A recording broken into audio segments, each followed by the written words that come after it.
Everyone, welcome back to my channel. I'm Ashley, and today we're going to be doing a little bit different kind of style of a video.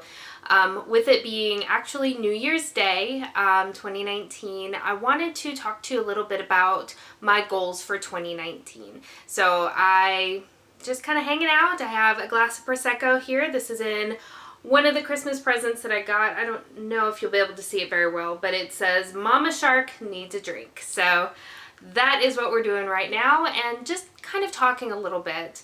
I'm not really a resolution kind of person. I feel like if there's something that I want to change about myself, waiting for just an arbitrary day on the calendar to come up in order to do that doesn't always mean that I wanted to make that change to begin with. But what I do like to do is set goals for myself, what I want to accomplish in the coming year. For me personally, that makes more sense. So one of the things that you probably have gathered by this point is that I want to start using through my makeup collection. I have a lot of makeup, more than probably one person ought to have, which is fine in a way because I really love makeup. I enjoy buying it, I enjoy looking at it, I enjoy using it and trying it, and it brings a lot of joy in my life. I love when I get up in the morning because it's super early before anybody else in the house has gotten up, and it's just time to myself where I can sit and I can take time and put on my makeup and be creative and a little bit artistic, and I really, really enjoy that. However, I'm kind of getting to the point where I'm getting a little bit overwhelmed by what I have, and that's not a feeling that I like. So I really want to focus very much on trying to use through some makeup this year and also not bring as much into my life. Now, there's still going to be makeup coming in because I'm not cutting myself off completely. For me, that doesn't make sense. I also have some subscription services that I'm still in, which I really enjoy, and I'm putting myself on a low buy. And so what that means for me is that for makeup specifically, I'm only making one purchase per month. Now, things like skincare and hair care, those I don't tend to over consume in, so I'm okay with continuing to buy those as I need them. But makeup specifically, I'm gonna restrict myself to one purchase per month. And I think that'll be a good thing. I'm also working on taking an inventory of everything that I have so that I can remind myself, Ashley, no, you do not need to buy that new concealer that everybody's talking about because you have 7 other concealers that you're trying to work through. So I'm trying to keep that really in the forefront, as well as kind of keep track of how long it takes me to use through products. So you'll see some of that in the coming year. I think that in addition to that, I'm really trying to work on decluttering, not just my makeup collection, but in other areas of my life as well. Just really scale back the amount of stuff that I own. Because again, I'm starting to feel a little bit overwhelmed. I'm one of those people that I feel like if it has usefulness to it, then I need to keep it, right? Because it needs to be used, and I need to do a little bit better about being able to let go of things. So I'm hoping to be able to do a couple of declutters of my makeup collection. The first round will probably be disappointing, just letting you know in advance, but I need to become more comfortable with being able to let go of things. So that is kind of one of my big goals, number one. I'm also setting some financial goals for myself and my household so that we can start feeling more comfortable doing bigger things. So it isn't that, we're in a position that is uncomfortable, which I'm very, very grateful for. But we have other things that we need to really be focusing on. For instance, I have a child who's in daycare, and his daycare is more than my house. So that was kind of a change to our finances, and we continued living this year like we did last year and the year before. And with that additional expense, things got a little bit tighter and a little bit tighter. And one of the areas that I feel like is something that we can address is revolving credit card debt. We don't really use our credit cards all that often, but the debt is still there because we're just making minimum payments. And so one of my big goals for 2019 is to pay off at least 2 credit cards. And I feel like that would be a really big thing to be able to do. I realize that, being able to say that I'm debt free will be many years in the making, but it's a goal. It's a goal. It's a goal that requires a little bit of drinking because it's scary.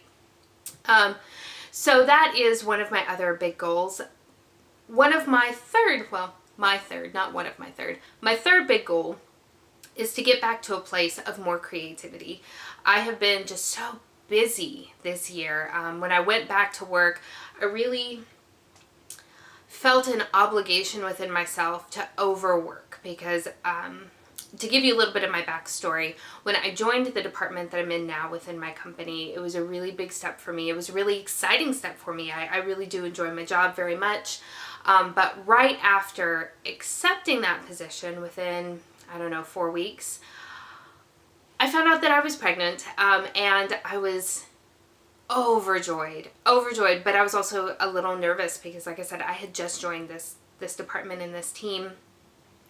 And so when I went out on maternity leave, and then I came back, I felt like I had a lot to kind of make up for, to really, really kind of reprove myself. And I know that that isn't real. I'm very, very lucky to work in such a great team. I have amazing bosses, but I'm also a perfectionist, and I knew that, I had not taken on as much as some of my other colleagues because I was pregnant, because I was going to be going out for, a number of weeks on leave. And so when I came back, I hit the ground hard. I full steam ahead. I didn't take any vacation this year, which is insane. That's not how you live life. So in addition to working as hard as I was, being a first-time new mother, even though my baby is a great sleeper, I am so eternally blessed for that, but I'm still incredibly sleep deprived because that's just the nature of being a parent. I think any of you who have kids out there knows that once that child is born, even when you're sleeping through the night, you aren't 100% asleep. There is still a part of your brain that is alert in case that baby cries, in case something happens, you don't ever fully sleep. And that's starting to catch up with me a little bit as well. But because of that, because I was working so hard and I wasn't sleeping as well, I didn't do anything creative. And that, up until this point, has been a big part of my life, whether it's been YouTube, which has been kind of a more recent thing, or cooking and, that side of me, or one of the things that I really have always wanted to do with my life is I wanted to be a writer. That's part of what I went to school for. I've got dual bachelor degrees in English and history, which of course I'm not using either one of those, but that's okay. I really wanted to be a writer, and I want to get back to writing, if not, for an end goal of maybe publishing something one day, but just because it makes me feel good. So that's definitely a goal of mine, is to do things that are more creative so that I can really reawaken that part of me that has been just really kind of dormant for a while. And hopefully you'll see the benefits of that. I'd like to film more and kind of get more into a groove. So that's definitely my third goal for the year. And to kind of go hand in hand with that, my fourth goal is to start doing things for me again. I'm definitely one of those people that I just want to make everybody happy, and I want to fix everybody's everything. And, I realized that I live first for my child, second for my job, and third for my marriage. And I don't rank in there, and that's not normal. That's not normal. And honestly, many of you will be saying, well, work shouldn't be second. Your marriage should be pretty close to parenthood, and they're all kind of lumped together. I don't want you to feel like, there's anything going on in my marriage, or that, I'm slacking there or anything like that. But, being a parent, really, I went into that hard, and I love it. He is my whole world. My family is my whole world, but work is still a very big part of my life. So those things aren't going to change, but I need to make a more concerted effort of doing things for me, things that bring me joy and things that make me happy instead of just doing for everybody else all the time. So that is definitely my fourth goal. So in that, I'm trying to get back into doing yoga. I did yoga a lot years ago now, unfortunately, but I really liked the way it made me feel physically and emotionally and mentally, and so I really in 2019 want to get back into yoga. And honestly, I don't I don't really do anything that is exercise related at the moment, so the yoga will help with, you know, a couple of lingering body image issues, especially post baby. So those are my 4 really big goals for 2019. I'm excited. I'm always excited for the new year because, you know, there's always so much possibility, and it really, I feel like most people go into the new year with such a positive outlook, and I would love it if I could maintain that positive outlook. And I try by setting these goals and setting mini goals within those goals, try to maintain and bring that positivity throughout the year. And sometimes it's good and sometimes it isn't, but yeah, those are the goals that I have for 2019. I know this was a little bit of a different kind of video, but I hope that you enjoyed it all the same.